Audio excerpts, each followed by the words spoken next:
Jagtial rural Tatipalli తుర్కకాశీ Nagar పిల్లలు రోడ్డుపై నడుస్తూ వెళ్తుండగా ఆగి వారి సమస్యలు తెలుసుకున్నారు. స్కూల్ పిల్లలకు నేను మీ ఊరు వస్తా, మీ ఊర్లోనే స్కూల్ పెట్టిస్తా అని తెలపడంతో పిల్లలు ఆనందం చప్పట్లతో వ్యక్తం చేశారు. త్వరలో ఊరికి వస్తానని పట్టభద్రుల ఎమ్మెల్సీ జీవన్ రెడ్డి తెలిపారు. कितने बच्चे जा रहे हैं? पूरा अपने पास से कितने बच्चे जाते हैं?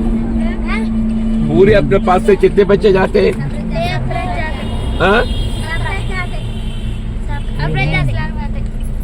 पूरे कितने बच्चे हैं अपने पास? 30 बच्चे तक है जी।